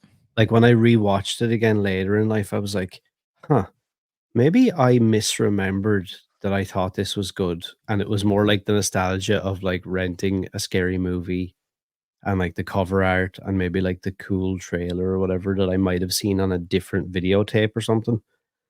And like even upon like more rewatches, I'm like, yeah, it's just like look, don't get me wrong, there's little parts or little scenes where I'm like, oh, that's kind of cool, or yeah, I remember that piece, but like on a whole as a movie, it's just like What's weird? 3 and 4 mesh together. Even in yeah. my memory, even though we just watched it and I just watched 3, and then me and you did a commentary on 4, which I had a lot of fun. I released it on Patreon already. It was fun. I'll give you that. I love watching trashy movies with you because most times you can hear our thoughts about other things or while we're watching it or our real raw takes on things. That's why I always support the Patreon. It's the best way to support the show. And it's they like blend into one movie, man. Yeah, where I'm like, what is what one? Because I'm like thinking about certain scenes. I'm like, is this from that one or is that from this one? Yeah, and I feel like that so they kind weird. of Means it's garbage in my head. What's the guy's name? Viggo Mortensen. Yeah, but I feel like that they kind of when they done the next one, it was the same thing. Yeah, they let Matthew McConaughey like kind of just be like another character like that again. Now that I think about it, they copied it. Yeah, it's like really weird that like I don't think I've ever seen that done where I was like, you basically just made the same movie again, but even worse. That's actually really true because he's like one of the brothers or whatever, and then he's like equally like also over the top. There is some weird scenes. Like okay, when we get to it, would I rather watch 3 or would I rather watch 4? I would rather watch 3 every time, probably. Right? And there's some scenes in 4 I'm like, like for the people that like it, I don't understand you. It's cool that we got it, I guess. Like I'm always like trying to be like, oh, well, we got what we got. I've always said that. That's my go-to phrase is we got what we got. But there is iconic some fun stuff in the movie. He's like obviously the guy's trying to swindle her, trying to take a photo of her. And then they're going in the wash, and there's some scenes I did remember. But then I'm thinking of Viggo Mortensen. And I'm like, does he have a brace on his leg? And I'm like, no, that's from the 4th one. And I just watched these. So it shows how much, I don't know, how well these films were received by even horror fans like me and you. Doesn't Leatherface have a brace on his leg in this one? Oh, yeah, he does. I'm pretty sure. Which is again, yeah. So again, it's like, okay, so he has a brace on his leg in this one. And then in the next one, another character has like a similar like bionic leg thing. When was this released compared to the second one at least? This one came out in 1990, so 4 years after part 2. Oh man, there's so many different directions they could have took this for a 90s film. Oh, yeah. And like you could even tell as well, like this one was filmed primarily in Valencia in California, and you can definitely feel like that there's a complete shift in like Oh I yeah. guess the vibe and location. It was actually shot in late 1989, with production taking place under challenging conditions, including disputes between the director and the studio. The film attempted to return to the darker, grittier tone of the original, distancing itself from the dark comedy of the second film.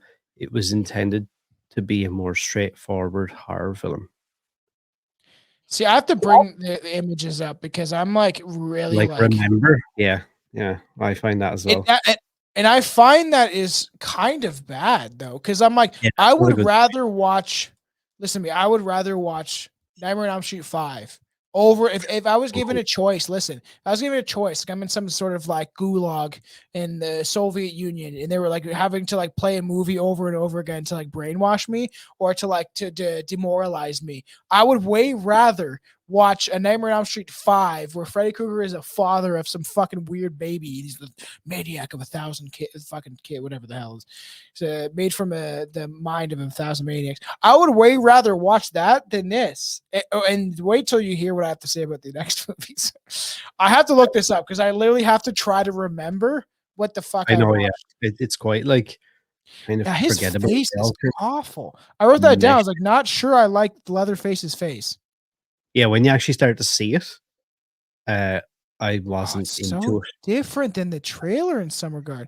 Yeah, it's so. Do you have any images? He looks terrible, man. As you can imagine as well, this film received generally yeah, no, negative reviews from critics who sure. criticized its lack of originality and failure to capture the intensity of the original.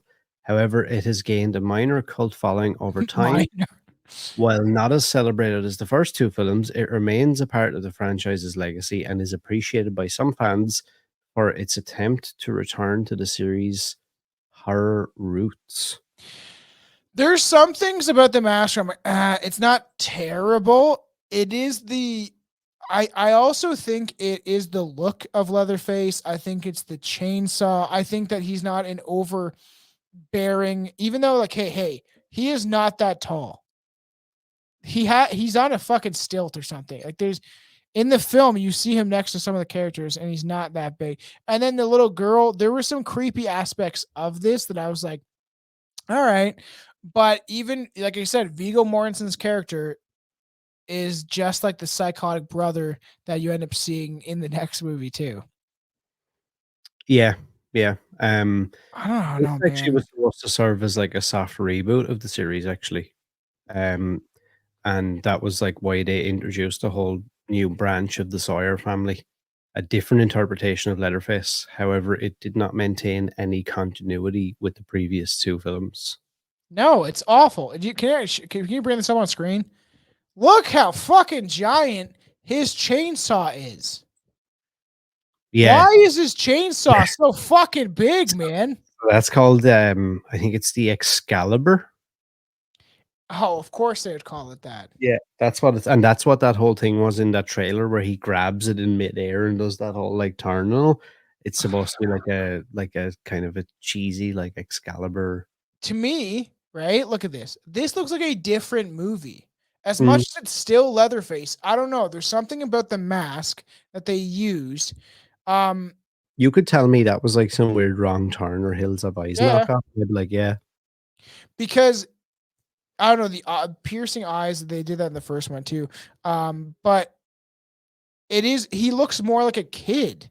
It's not like this big hulking. That's what I noticed too. It's not like this big hulking mentally handicapped guy. You know, everyone knows about the retard strength. I went to school with kids like this that were massive and that their brain capacities weren't there. So they'd be like, obviously hurting people by accident. It happened. I saw this stuff happen on the playground and stuff when I was a kid. And it's not the same. Like, what is this? This is totally different. Right here, the trailer thing that they introduced, this looks so different than this. This is what bugs me at some of these movies is they'll play like a trailer. Look at this. Very different than this. It's so weird, man.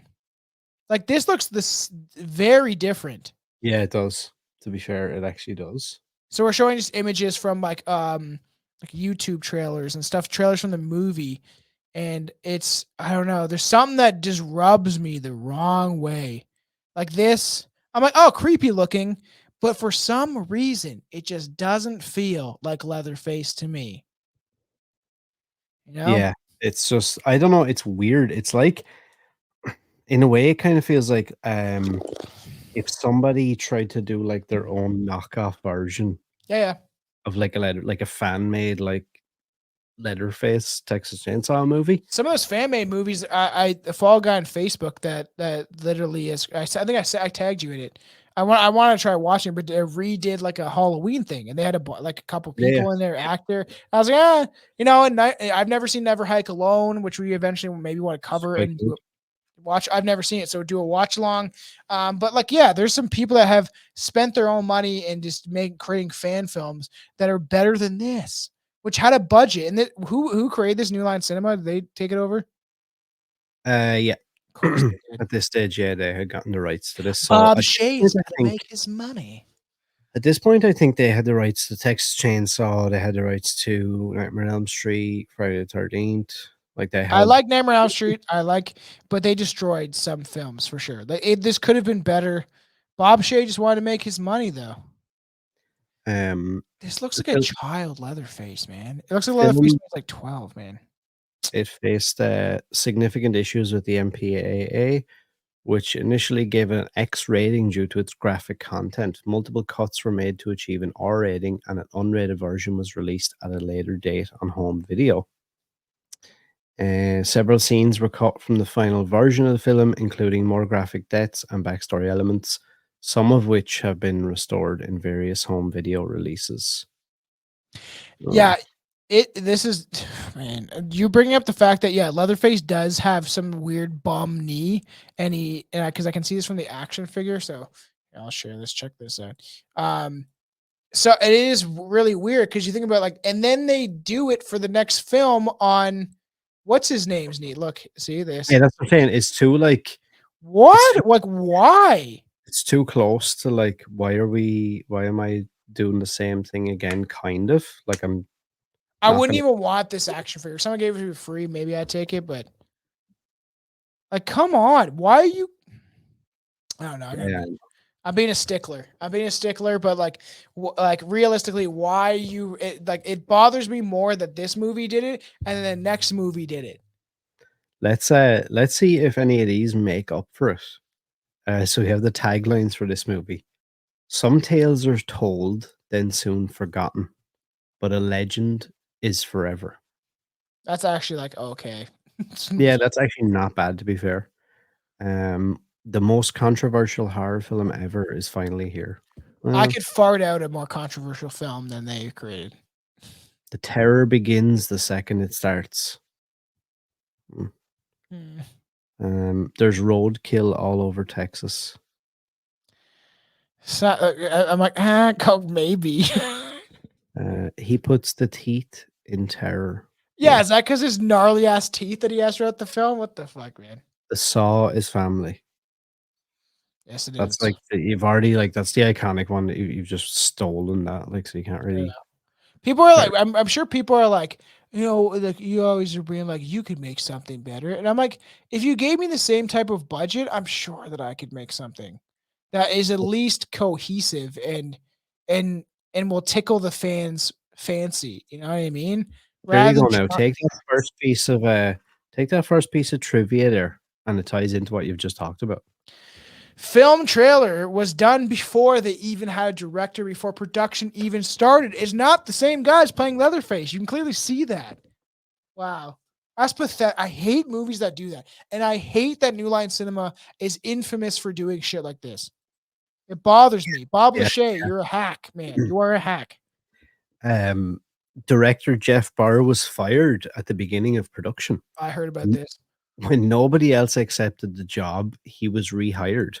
He claims that he was probably about the 50th director offered the job, as names like John McNaughton, Peter Jackson, Sam Raimi, Tom Savini, Rennie Harlan, and many others had all turned it down.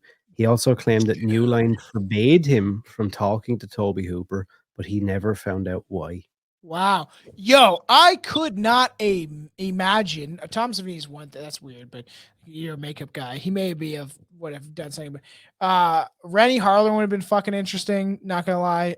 But Sam Raimi doing a Texas Chainsaw Massacre film probably would have been fucking awesome. Yeah, but I don't know if I want to see him do fucking part 3. Let him do his own thing. I know. I agree. It would have to be its own thing. But this was its own thing. It wasn't like it was so different. Yeah, I guess. Yeah. Peter Jackson would have been also wild. I'm not gonna lie. I think I've watched one of his horror movies. What Dead something. I've heard some of the stuff that he did back in the day was pretty decent. So I have to actually. Yeah, there is some wild stuff there. We mentioned this earlier, but this is the only Texas Chainsaw Massacre movie not filmed in Texas. It was filmed outside Los Angeles, California. Farmhouse and gas station were sets built for the film. And something I talked about. Waste of money. Yeah, no, right.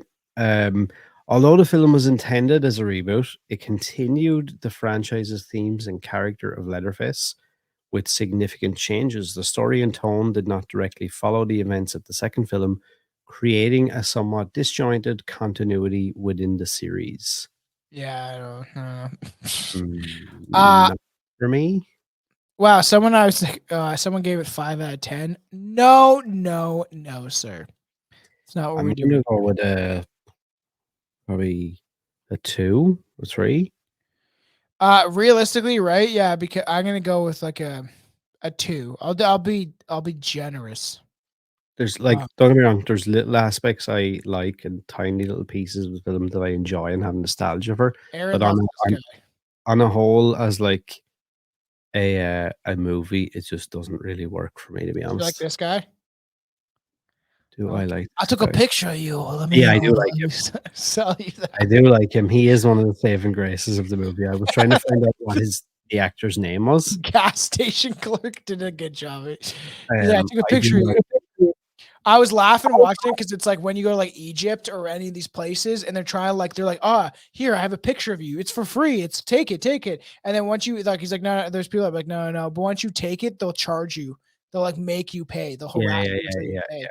And like obviously there's the one dude that's from Rob Zombie's film, the black dude. I can't remember his name. Ken Furry. Come on, there was parts of this. That's why I'm giving it a 2.5 maybe. It's because there is some fun aspects of the film, of scenes that are like memorable and that I do like. But realistically, this was just pushed out because New Line Cinema wanted to make money off of a franchise that already existed, and that is a fact. What is that guy's name? I have to look it up. In the movie. People are probably screaming at us right now. I know. Benny? That's the black guy's name, Benny. Yeah, no, I'm talking about the gas station dude. I'm trying to find the actor's name. No, it's not the same guy. I can't find it. The actor's name is Tom Everett. He plays... Character's name is Alfredo. Like the pasta.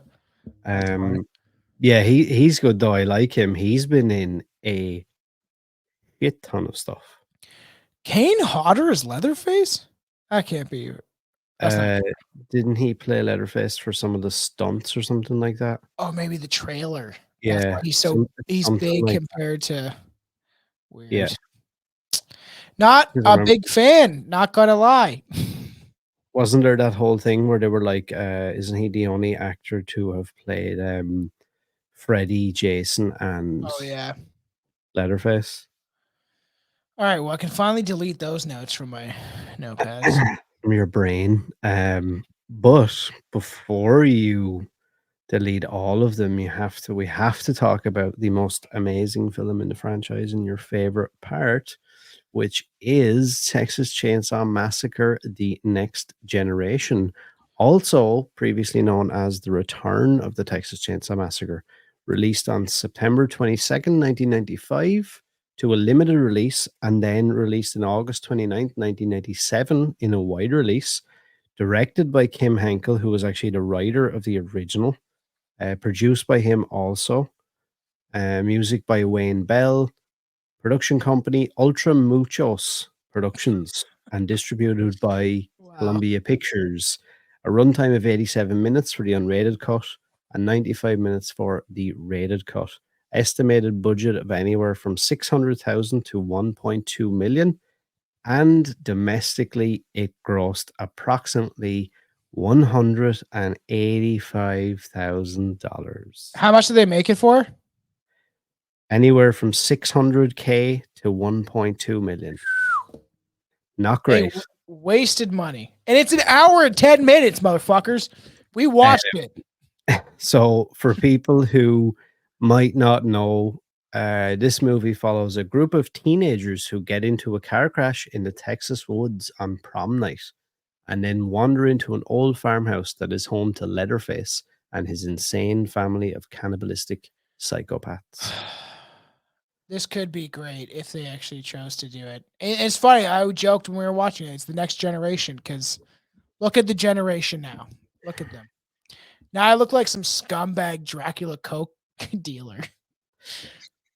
Also, I tore it apart by my costume. He's that pissed off that he's like, no, I'm just ripping this all up. Yeah, like it's so weird that like you have Renee Zellweger and Matthew McConaughey as like two of the most famous. Yeah, I like, know.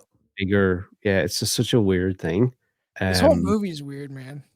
It was filmed again in various locations around Texas, primarily once again in the Austin area. Shot in the summer of 1994 over a period of 4 weeks. The film blends horror with a more absurd and surreal tone, diverging significantly from the original film's style. It includes dark humor and bizarre elements, making it stand out for better or for worse as a unique entry in the series. It received largely negative reviews, but criticism focused on its tone, plot, and divergence from the original. However, it has since garnered a cult following due to its campy nature and early performances of both Zellweger and McConaughey. Despite its poor initial reception, the film is often revisited by fans for its bizarre storyline and the performances of its now super famous cast members. It received no significant awards or nominations. However, it is often discussed in the context of the careers of its lead actors who went on to achieve superstardom. Yeah, it's a yikes for me. It's an hour and 10 minutes of pretty much garbage. And I want to, and I like, and even it's fucking painful. Like, this is what's fun about the Patreon too, right? Like is you can watch it with us because it's behind a paywall. Everything's fine. So we don't get striked or anything like that. You can go watch it with us and it's fun. Like it is a fun time to watch us dissect and discuss these movies, but it is a painful watch. I think the best part of this whole film was that one chick's tits. That was probably it. And you missed it when you were watching it. Yeah. You didn't even see it. I know. I that's the best part. And it's so short and it's so like there. I was trying to like parts of it, but Leatherface is whiny the whole time. I'm sure this made some people come out of the closet. Who knows? Like, wow, I'm inspired by this, and they're like, throwing on their own makeup and face, whatever. But it's so weird. And then the whole cover of him with the mask, where he's kind of like I'm sorry, people, it's just how I talk, but the tranny Leatherface. And wearing the lipstick and stuff like that. It's not even the same mask on the cover. Yeah, it's very weird. There's a lot of things like that. It just seemed to be just like random, it's like totally different. And then he's in that get up or whatever you want to call it for the last 10 minutes of the film. That's it. The whole other time isn't he wearing some weird camouflage jacket? And he's like, making weird noises. Yeah, it's such a weird film, man. That looks terrible. That looks his costume. But it looks like really, really, really bad, makeup effects. It's not even that doesn't look to me like you mentioned before about some of the previous movies where I get the impression that this is some mentally handicapped, cannibal dude who like His teeth made are up his own perfect. face.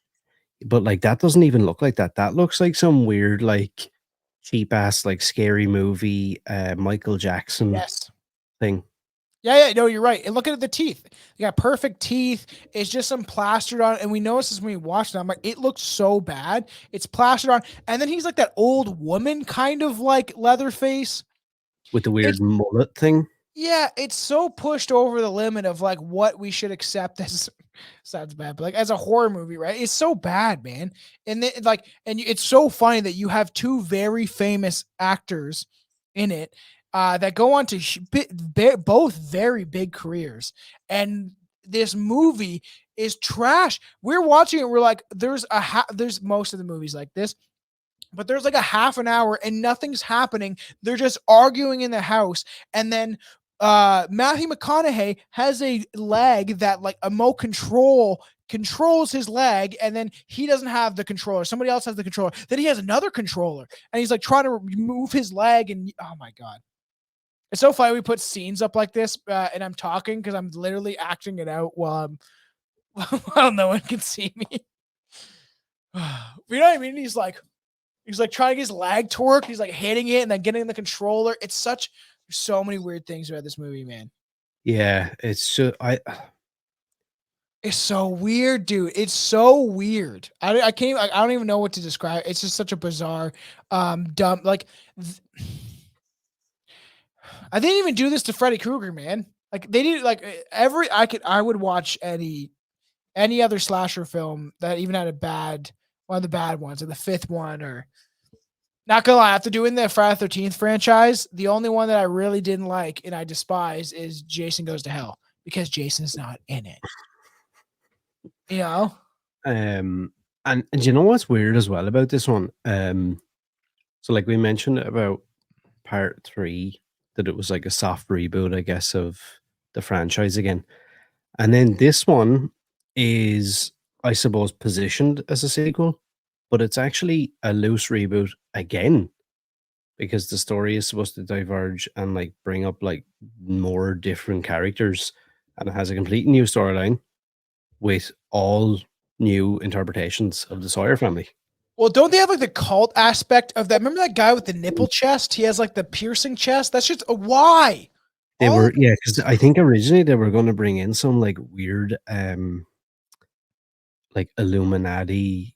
There's like a higher power that's like doing all this stuff. They tried to bring in the cult aspect of them being controlled by some like Masonic Illuminati cult. They mention it. The chick that's like she's like the real estate agent kind of looking woman. She's wearing like the suit. She's a fancy chick. And you think that, oh, maybe she's not part of it. No, but she is. And then she's talking about how whatever his name is, Matthew McConaughey's character, she's like, well, he's part of something way bigger than this. And she's like kind of getting off on this whole idea that he's like more powerful and that he's connected to these like occult secret society type things. It does not play out though. It's so bad though. And the way they're trying to show it and convince you of that. And that guy shows up all of a sudden and he's got all these weird like nipple piercings and hoops around his body and his skin. If you were going to do that idea, that sounds like another film, first of all, but if you're going to do it, you need to explain it fully. I just rewatched Halloween, The Curse of Michael Myers. It was the only one that I had when I was a kid on VHS. I had other horror movies, but it was the one Halloween movie I had. So I revisited it a lot. I watched it a lot when I was a kid. People shit on the movie. I actually do like it. Paul Rudd's in it. It's a weird, different story. But they at least attempt to explain at the beginning what was happening with Michael and his sister and all that stuff, right? They at least try to explain it to you that he's part of this like secret cult. And I felt that was way fucking better. Way better than this garbage. Yeah. It's more thought out, I think, and fleshed out, and they don't just like kind of avoid it. It's so weird. But like I don't know, like the whole thing is just look how bad it looks. It's actually shocking, like how bad it plays. It's just, and then like there was things like you know, it had the original title of The Return of the Texas Chainsaw Massacre. And in the movie, it was just kind of like thrown around from 95 to 97. And then it got like its wide release in 97. And they renamed it Texas Chainsaw The Next Generation. It was delayed, like I said, for years, underwent reshoots. After Zellweger and McConaughey became more well known, the studio was hoping to capitalize on their rising fame. Here's another weird thing, right? So Kim Henkel, who was the co-writer of the original Texas Chainsaw Massacre, the one that everybody loves, returned to direct and write this film. And he said that he aimed to explore the themes of the original in a new and a more satirical way. That was Now, already done, though. but that's wild to me, right? That he, like, there's no, I'm sorry, right? And I don't know, like, I've never made a movie, so I haven't got a clue. But I can only assume, like, there's no way behind closed doors he sits there and goes, yeah, I'm happy with that. That was really good. Yeah, I know. I'm really glad with that product. That was like a really good thing I done. I don't know. I would like to see the unrated version. I think it would be funny to do another commentary on it if we could actually watch the entire movie for what it was, I guess, supposed to be. But an hour and 10 minutes, especially like for a horror movie, is one thing. But for this, there's no explanation for anything that's going on. It is so bizarre. The scenes remind me somewhat of a very, and I love Kevin Smith, a very terrible Kevin Smith movie where there's like this a room full of people doing dialogue, but nothing is funny or beneficial to the story. I'm sorry, this one is terrible. I don't have much to say. If people get a chance to go and check out and watch the movie along with us, like even that thing at the end with the plane. Oh, I know. What is that? Like, I remember as we were watching, I was like, wait for this. And you were like, what? And I was like, no, just wait. This literally, if you thought that nothing else made sense to this point, now we're going to hit a point of complete ridiculousness where, like, what? Why?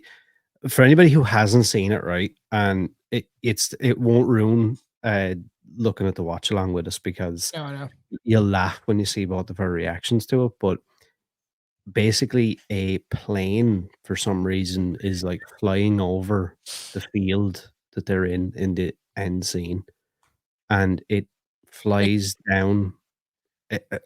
And it kills like the other family members, but Leatherface is left alive in his weird tranny costume. And then she is going to escape in a car, Renee Zellweger. And guess what? The cult leader's in there. The guy that's like running the Illuminati. I give this movie a 0.004. That's really bad. It's like so bad. Let's see if any of these taglines actually. Oh, wow. They copied the last one. Wow. The American legend returns to bring you back to the cutting edge of terror. Buzz is back. Still buzzing after all these years. The legend is reborn. If looks could kill, he wouldn't need a chainsaw. I feel like that's my favorite. That's actually very funny considering he looks like a hit. Yeah, his looks would kill you because he looks like a hideous malfunction. Knock off Michael Jackson. Yeah. And then the final one is he's back, you're dead. This is terrible. Not great. This just leans into how bad this is. No. This is the first movie where Leatherface does not kill someone with a chainsaw. Imagine releasing a movie called Texas Chainsaw Massacre that the killer doesn't kill someone. And nobody gets massacred by a chainsaw. And we noticed this. I said when we were watching, we're like, where's the kills? Who got killed? There's no kill scenes. There's no gore. It's oh my God. Awful. So when asked about the movie, Renee Zellweger said, it was dangerous. I don't know if any of it was legal. It was a great workout. Running from a guy with a live chainsaw is excellent motivation. It was a lot of fun. It was my first role, really. I couldn't believe that somebody was going to trust me with that somebody was going to take this chance on me. I was really grateful. I have no shame about that movie. Wow, good for her. Did you hear that, Jennifer Aniston, you piece of shit? Did you hear that? That's someone who like is grateful for the opportunities that she was graced with. While you want to shit on Leprechaun, a fucking phenomenal movie compared to this. Like, do you know what? Right, I kind of appreciate the fact that, like, even though the movie is terrible, she didn't like turn her back on like what kind of gave her start, I guess, from what everybody else did. but then here's a different, like, kind of, I suppose, side of that coin. Yeah. 2 years later, Matthew McConaughey shot to fame with A Time to Kill in 1996, and Renee Zellweger shot to fame with Jerry Maguire in 1996. Both used the same talent agency. Sony, which owned the movie's distribution rights, was preparing to re-release it, highlighting the pair, when their agent threatened a lawsuit, claiming their clients were being unfairly exploited. The agency also said that if Sony emphasized their names, neither would ever appear again in any future Sony releases. The film eventually got a brief limited theatrical release in September 1997. Is that true though? Supposedly, like, I've seen several times that I don't think it was actually them. It was more the agency. It was like, no. We need to make ruin our cash cow, because that's what they would be. And that's kind of, I think, where they were coming. It wasn't. I don't even think it was like protect any of the actors or anything. It was probably more a financial thing for the agency, where it was like, okay, we either need to get a big massive payout, or we're gonna try and, like, kind of hardball you and be like, well, if you do this, they're two huge names now that you will never get in a movie again. Yeah, I know. Well, yeah, it's fucking crazy. What a weird film to begin with in general. I don't have very many nice things to say about this film. I think it was fun watching it with you, right? Even if movies are trash, I think it's a fun time. I got stoned, I hung out, I had a drink, and I just enjoyed myself. But it is a garbage movie. This is trash film at its peak, So, like I said, I gave it less than a 0. Yeah, it's just not. I'll never watch it again at all. Yeah, it's just not for me at all. I don't have anything else to say about it. Just go and check out our Patreons and watch along with us, and you'll see why. You'll get to hear the next deep dive, real-time reactions, and you'll also get to see why we had those reactions, because that movie is awful. But yeah, I guess that concludes the first part of our Texas Chainsaw deep dive.